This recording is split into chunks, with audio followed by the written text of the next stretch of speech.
ರೇವಣ್ಣ ಅವರ ಕುಟುಂಬದಲ್ಲಾದ ಒಂದಷ್ಟು ಬೇರೆ ಬೇರೆ ವಿಚಾರ ಏನಿದೆ ಅದ್ರ ಇಂಪ್ಯಾಕ್ಟ್ ಕೂಡ ಚರ್ಚೆ ಆಗ್ತದೆ ಸರ್. ನಾನು ವೀರಣ್ಣ ಅವ್ರನ್ನ ಕೇಳ್ತೀನಿ. ಅದಕ್ಕೆ ಮುಂಚೆ ರಾಮು ಸರ್ ನೋಡಿ, ಯೋಗೇಶ್ವರ್ ಅವರಿಗೆ ಇರ್ತಕ್ಕಂಥ ಸ್ಟ್ರೆಂತ್ ನಿಮಗೆ ಗೊತ್ತಿತ್ತು, ವೋಟ್ ಬೇಸ್ ನಿಮಗೆ ಗೊತ್ತಿತ್ತು. ಅವ್ರನ್ನ ಕ್ಯಾಂಡಿಡೇಟ್ ಮಾಡದೆ ಹೋದ್ರು ಕೂಡ ಅಟ್ಲೀಸ್ಟ್ ನಿಮ್ಮ ಮೈತ್ರಿ ಪಾರ್ಟ್ನರ್ಗೆ ಸಪೋರ್ಟಿವ್ ಆಗಿರ್ಲಿಕ್ಕಾದ್ರೂ ನೀವು ಉಳಿಸ್ಕೊಳ್ಬೇಕಾಗಿತ್ತು. ನೋಡಿ, ರಾಜಕೀಯ ಪಕ್ಷದಲ್ಲಿ ನಾಯಕರ ಪಾತ್ರನೇ ಅದಲ್ವಾ, ಯಾರಿಂದ ಗೆಲುವು ಸಾಧ್ಯ ಅವ್ರನ್ನ ಉಳಿಸ್ಕೊಳ್ಬೇಕು ಇಟ್ ಎನಿ ಕಾಸ್ಟ್. ಅದಾಗ್ಲಿಲ್ಲ ಅಂದ್ರೆ ಸೋತ್ರಿ ಅಂತ. ಉಳಿಸ್ಕೊಳ್ಳೋ ಎಲ್ಲಾ ಪ್ರಯತ್ನಗಳು ನಮ್ಮ ಕಾರ್ಯಕರ್ತರಿಂದ ಹಿಡಿದು ಹೈಕಮಾಂಡ್ ಅವ್ರಿಗೂ ನಡ್ಡಾಜಿವರೆಗೂ ಇದೆಲ್ಲ ನಡೀತು. ಆದ್ರೆ ಅವ್ರು ಮೊದಲೇ ಡಿಸೈಡ್ ಆಗಿದ್ದಾರೆ. ಇಲ್ಲ ಹೇಳ್ದಂಗೆ ಈಗೆಲ್ಲ ಎಲ್ಲ ಶಾಲುಗಳು ಐದಾರು ಶಾಲು ಇಟ್ಕೊಂಡು ಯಾವ ಪಕ್ಷ ಕರೀತಾರೆ, BSP ಕರೀತಾರ, ಸಮಾಜವಾದಿ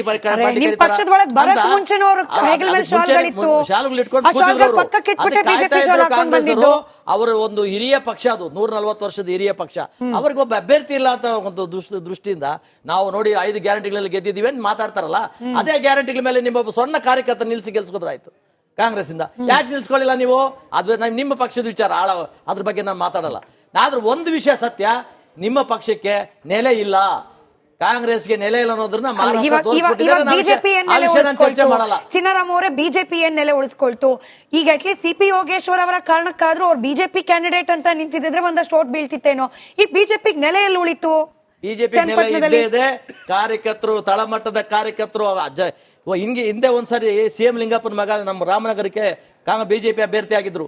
ಆ ಟೈಮಲ್ಲಿ ಏನ್ ಮಾಡಿದ್ರು, DK ಶಿವಕುಮಾರ್ ಕರೆಸ್ಕೊಂಡು ನಾಳೆ ಎಲೆಕ್ಷನ್ ಅಂದ್ರೆ ನಾಡುದು ಎಲೆಕ್ಷನ್, ಇವತ್ತು ಬೆಳಗ್ಗೆ 9 ಗಂಟೆಗೆ ಮನೆ ಕರ್ಕೊಂಡ್ಬಂದು ಪ್ರೆಸ್ ಮೀಟ್ ಮಾಡಿಸ್ತೀನಿ ನಾನು. ನಿವೃತ್ತಿ ಘೋಷಣೆ ಒಂದು ರಾಜಕೀಯ ಪಕ್ಷದ ಹುಟ್ಟು ಕಾಂಗ್ರೆಸ್ಗ, ಸೆಕೆಂಡ್ ಕಾಂಗ್ರೆಸ್ಗ, ಮೂರನೇ ಕಾಂಗ್ರೆಸ್ಗೆ ಪ್ರಶ್ನೆ ಬರಲ್ಲ.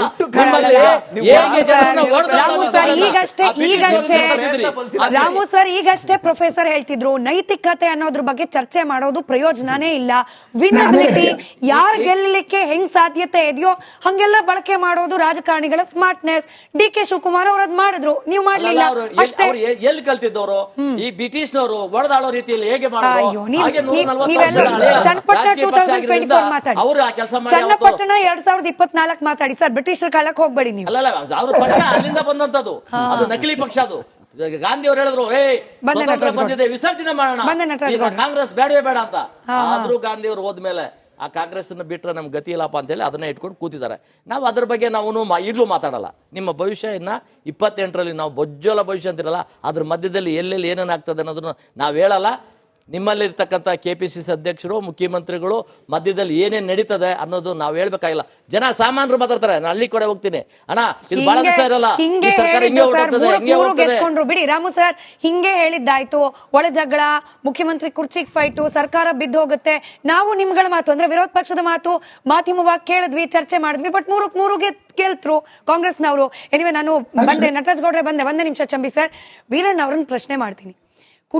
ಕುಟುಂಬದ ವರ್ಚಸ್ಸಿಗೆ ಆಗಿರುವ ಡ್ಯಾಮೇಜ್ ಬಗ್ಗೆ, ಎಸ್ಪೆಷಲಿ ಪ್ರಜ್ವಲ್ ರೇವಣ್ಣ, ಸೂರಜ್ ರೇವಣ್ಣ, ಭವಾನಿ ರೇವಣ್ಣ ಪ್ಲಸ್ ರೇವಣ್ಣ, ಇದರಿಂದ ಕುಟುಂಬದ ಮೇಲಾಗಿರುವ ಡ್ಯಾಮೇಜ್ ಅನ್ನ ಗಮನದಲ್ಲಿ ಇಟ್ಟುಕೊಂಡು ಕೂಡ ಕಣಕ್ಕೆ ನಿಖಿಲ್ ಕುಮಾರಸ್ವಾಮಿ ಅವರನ್ನು ಇಳಿಸಿದ್ರು.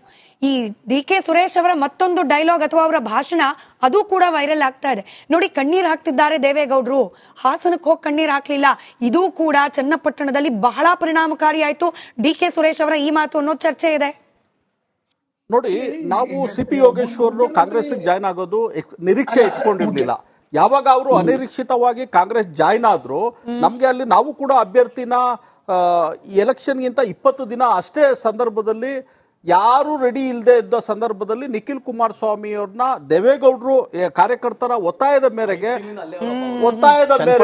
ಇಲ್ಲ ನೋಡಿ, ನಟರಾಜ್ ಗೌಡ್ರೆ ಅವರು ಹೇಳಿದಾರೆ, ಮಾಧ್ಯಮ ಮುಖಾಂತರ ಕೂಡ ಹೇಳಿದ್ರು, 2028ರ ವಿಧಾನಸಭಾ ಚುನಾವಣೆಗೆ ನಾನು ಅಭ್ಯರ್ಥಿ ಆಗ್ತೀನಿ ಹೊರತು ಉಪಚುನಾವಣೆಗೆ ಆಗೋದಿಲ್ಲ ಅಂತ ಅವರು ಹೇಳಿದ್ರು.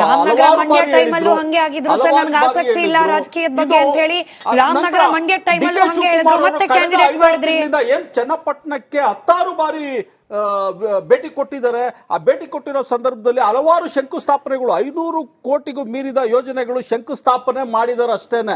ಅದು ಪೂರ್ಣಗೊಳಿಸ್ತಾರೋ ಇಲ್ವೋ ಗೊತ್ತಿಲ್ಲ. ಮತ್ತೆ ಆಶ್ರಯ ಯೋಜನೆಗಳ ಮನೆಗಳು 10,000 ಫಲಾನುಭವಿಗಳಿಗೆ ಹಂಚುತ್ತೀವಿ ಅಂತ ಕೂಡ ಇದು ಮಾಡಿದ್ದಾರೆ. ಎಲ್ಲೋ ಒಂದ್ ಕಡೆ ಈ ಕುತಂತ್ರ, ಸರ್ಕಾರದ ಕುತಂತ್ರ, ಇದು ಎಲ್ಲೋ ಒಂದ್ ಕಡೆ ಉಪಚುನಾವಣೆಯಲ್ಲಿ ಅವರ ಕೈ ಹಿಡಿದಿದೆ. ಈಗ ನೋಡಿ, ಇದು ನಿಖಿಲ್ ಕುಮಾರಸ್ವಾಮಿ ಅವರ ಸೋಲಲ್ಲ, ಇದು ಕುಮಾರಸ್ವಾಮಿ ಅವರ ಗಳಿಕೆ. ಗಳಿಕೆ ಅವ್ರು ಏನ್ ಇಲ್ಲಿವರೆಗೂ ಸಂಪಾದನೆ ಮಾಡಿದ್ದಾರೆ ಮಾನ್ಯ ಕುಮಾರಸ್ವಾಮಿ ಅವರು ಜನಗಳಲ್ಲಿ ವಿಶ್ವಾಸವನ್ನು ಏನ್ ಗಳಿಸಿದ್ದಾರೆ ಅದೇ ಈ ಚುನಾವಣೆಯ ಫಲಿತಾಂಶ. 5 ಸ್ಟಾರ್ ಹೋಟೆಲ್ ಕೂತ್ಕೊಂಡ್ಬಿಟ್ರೆ ರಾಜಕಾರಣಿ ಆಗ್ಲಿ ಸಾಧ್ಯ ಆಗಲ್ಲ. ಅಲ್ಲಿಂದ ಆಚೆ ಬಂದ್ ವರ್ಷ ಆಯ್ತು ಸರ್. ಈಗಲೂ ಅಷ್ಟೇ ಜನಗಳ ಕೈ ಸಿಗೋದಿಲ್ಲ. ಅವರು ಜನಗಳ ಮಧ್ಯದಲ್ಲಿ ಇರ್ತಕ್ಕಂಥ ನಾಯಕ ಅಲ್ಲ. ಅವರು ಇವಾಗ್ಲೂ ಕೂಡ ಪಂಚತಾರ ರಾಜಕಾರಣಿನೇ. ಆದ್ರೆ ಚನ್ನಪಟ್ಟಣದ ವಿಷಯ ಬಂದ್ರೆ ಸಿಪಿ ಯೋಗೇಶ್ವರು ಜನರ ವಿಶ್ವಾಸವನ್ನ ಗಳಿಸಿದ್ದಾರೆ. ಅವ್ರ ಮಧ್ಯೆ ಇರ್ತಕ್ಕಂಥವ್ರು ಅದೊಂದೇ ಅಲ್ಲ ನೋಡಿ, ನಮ್ಮ ಗ್ಯಾರಂಟಿ ಯೋಜನೆಗಳಿದಾವಲ್ಲ, ಎಲ್ಲಾ ಮಹಿಳೆಯರು, ಕರ್ನಾಟಕದ ಎಲ್ಲಾ ಮಹಿಳೆಯರು ಒಂದು ಸ್ವಾವಲಂಬನೆಯನ್ನ, ಒಂದು ಆತ್ಮಗೌರವವನ್ನ, ಸಮಾಜದಲ್ಲಿ ಪಾಲ್ಗೊಳ್ಳುವಿಕೆ ಹೆಚ್ಚಿಗೆ ಆಗಿದೆ. ಇದರಿಂದ ಆ ಮಹಿಳೆಯರು ಇವತ್ತು ಗೃಹಲಕ್ಷ್ಮಿ, ಗೃಹ ಜ್ಯೋತಿಗೆ ಮತ ಹಾಕಿದ್ದಾರೆ. ಸರ್ಕಾರಕ್ಕೆ ಧನ್ಯವಾದ ಹೇಳಲಿಕ್ಕೆ ಮತ ಹಾಕಿದ್ದಾರೆ.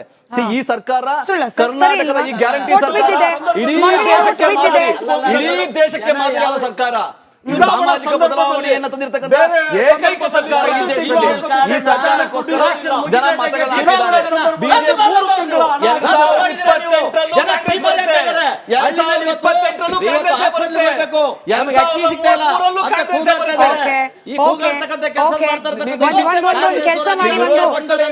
ಈ ಪ್ರಚಾರದ ಕಣದಲ್ಲಿ ಪ್ರಮುಖವಾಗಿ ಬಿಜೆಪಿಯ ಯಾವ ದೊಡ್ಡ ಫೇಸಸ್ ಕೂಡ ಕಾಣ್ಲೇ ಇಲ್ಲ ಚನ್ನಪಟ್ಟಣದಲ್ಲಿ. ಮೊದಲೇ ಗೊತ್ತಿತ್ತ ಸಿಪಿ ಯೋಗೇಶ್ವರ್ ಅವರು ಇನ್ ಕೇಸ್ ಕಾಂಗ್ರೆಸ್ ನಿಂದ ಕಣ ಕೇಳಿದ್ರೆ ಇದು ಎನಿವೇ ಲೂಸಿಂಗ್ ಗ್ರೌಂಡ್, ಯಾಕೆ ಹೋಗೋದು ಅನ್ನೋ ರೀತಿಯಲ್ಲಿ ಗೊತ್ತಿತ್ತಾ? ಗೊತ್ತಿಲ್ಲ.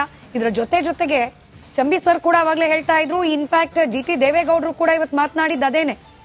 ಹಿರಿಯರು, ಅವ್ರದೇ ಆದ ಒಂದಷ್ಟು ವೋಟ್ ಬ್ಯಾಂಕ್ ಇರುವವರು GT ದೇವೇಗೌಡರಂತ ಹಿರಿಯರನ್ನ ಕೂಡ ಪ್ರಚಾರಕ್ಕೆ ಕರೀಲಿಲ್ಲ. ಬಹಿರಂಗವಾಗ್ತಿದೆ ಇದೀಗ ಸೋಲಿನ ಒಂದೊಂದೇ ಕಾರಣ. ಕುಮಾರಸ್ವಾಮಿಯವ್ರು ನೀಡಲೇಬೇಕು ಸಮಾಧಾನ. GT ದೇವೇಗೌಡರು ತುಂಬಾ ಬೇಸರದಿಂದ ಮಾತನಾಡಿದ್ರು. ಒಂದು ಫೋನ್ ಕಾಲ್ ಮಾಡಿದ್ರು, ನಾನು ಹೋಗ್ತಿದ್ದೆ, ಕರೀಲಿಲ್ಲ ನನ್ನನ್ನು ಅಂತ ಹೇಳಿ. ಕೇಳಿಸ್ಕೊಳ್ಳಿ ಆ ಮಾತನ್ನ. ಆ ಚುನಾವಣೆ ತೊಡಸ್ಕೊಳ್ಳೇ ಇಲ್ಲ, ಪ್ರಚಾರಕ್ಕೂ ಹೋಗ್ಲಿಲ್ಲ ಸರ್. ಪ್ರಚಾರಕ್ಕೆ ಹೋಗ್ಲಿಲ್ಲ ನೀವು? ಮಾರೇ ಎಷ್ಟು ಸತಿ ಹೇಳಿ ನಾನು, ನನ್ನ ಕರೆದೇ ಇಲ್ಲ ಮಾರೇ, ಒಬ್ಬರು ಪಕ್ಷನೂ ಕರೀಲಿಲ್ಲ. ಈಗ ನಿಖಿಲ್ ಜೊತೆ ಸದಸ್ಯತ್ವ ನೋಂದಣಿ ಮಾಡೋಕ್ಕೆ ಬಂದಿದ್ದಾಗ ನಿಖಿಲ್ ಕರೆದ್ರು, ಸುರೇಶ್ ಬಾಬು ಅವರೆಲ್ಲ ಬಂದಿದ್ದರು. ಆ ಸಭೆಗೆ ನಾವು ಹೋಗಿದ್ದೆ. ಈ ಚುನಾವಣೆ ಕರೆದಿರೋ ಹೋಯ್ತಿಲ್ವ ನಾನು? ನಿಖಿಲ್ ಅವ್ರ ಅಭ್ಯರ್ಥಿಯಾಗಿಯೇ ಆಗಲಿ, ಅನಿತಾ ಕುಮಾರಸ್ವಾಮಿಯವರೇ ಆಗಲಿ, HD ಕುಮಾರಸ್ವಾಮಿಯವರಾಗಲಿ, HD ದೇವೇಗೌಡರಾಗಲಿ, ನಮ್ಮ ಪಕ್ಷದ ಯಾವೊಬ್ಬ ನಾಯಕನೂ ಕೂಡ ನೀವು ಬರಬೇಕು ಬನ್ನಿ ಅಂತ ಫೋನಲ್ಲಿ ದೂರವಾಣಿಯಲ್ಲೂ ಇಲ್ಲ, ಬಂದೂ ಕರೀಲಿಲ್ಲ. ವೀರಣ್ಣವರೇ ನೋಡಿ, ಯಾರೋ ಒಬ್ಬ GT ದೇವೇಗೌಡರು ಬರೋದ್ರಿಂದ ಕಂಪ್ಲೀಟ್ ಗ್ರೌಂಡೇ ಬದಲಾಗುತ್ತೆ ಅನ್ನೋ ರೀತಿಯಲ್ಲಿ ನಾನು ಪ್ರಶ್ನೆ ಕೇಳ್ತಿಲ್ಲ. But this is how you manage the party, how you manage the seniors in the party ಅಂತ ಹೇಳಿ GT ದೇವೇಗೌಡರು ಅಷ್ಟೊಂದು ಬೇಸರ ಮಾಡ್ಕೊಂಡು ಮಾತನಾಡ್ತಿದ್ದಾರೆ. ಒಂದು ಫೋನ್ ಕಾಲ್ ಮಾಡಿದ್ರೆ ಹೋಗ್ತಿದ್ದೆ ನಾನು ಅಂತ ಹೇಳಿ ಬಳಕೆ ಮಾಡ್ಕೊಳ್ಳಿಲ್ಲ ನೀವು ಅವರ ಹಿರಿತನವನ್ನ. ನೋಡಿ, GT ದೇವೇಗೌಡರು ಬಹಳ ಹಿರಿಯ ರಾಜಕಾರಣಿ. ನಮ್ಮ ಪಕ್ಷದಲ್ಲಿ ಅವರು ಕೋರ್ ಕಮಿಟಿಯ ಅಧ್ಯಕ್ಷರಾಗಿದ್ದಾರೆ.